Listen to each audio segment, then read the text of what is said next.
Guys, oh, mamaligya na siya ice cream, guys, oh. Oh, di ba, guys? Bagay sa iya, ha? 500 ang adlaw na, guys. Tarong nga. Ay, bangga. Di ako ni mamaligya ang ice cream, nga ibangga man ang ihang cart. Oh. Guys, grabe Guys. kayo bata, guys. Digid matabang, guys. Oh. Prino. Prino, yun. Tarong nga, may prino. Kulira. Guys, Guys, ice cream na, guys. Paninda sa among amo niya. Wa naubos ba? Oh.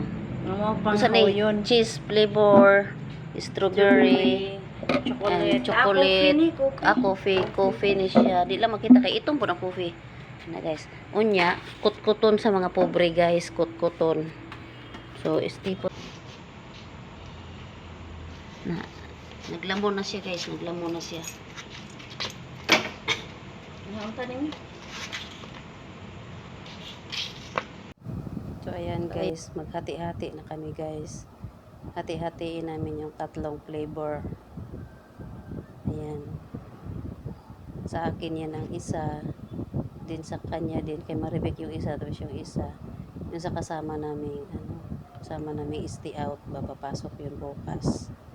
Tirahan din namin. Kasi siya pa naman yung tagahugas ng mga lagayan ng ice cream. Ayan. Tapos o diba, guys, libre na. Kaysa magbili ka ng ice cream sa labas. Diba? Hindi naman marumi yan eh. Tira naman yan sa Kasi yung amo namin, guys, may pagawa ang ice cream. Tapos pag may mga event ba, inaano siya. Tapos ayan, may tauhan din siya na server doon. Ayan. So hinati-hati namin yung tira-tira. So bisag na iubo, guys, panpait o kaon o ice cream. Gamot yan sa ice cream, diba, guys? Kung alin yung bawal, yun ang masarap.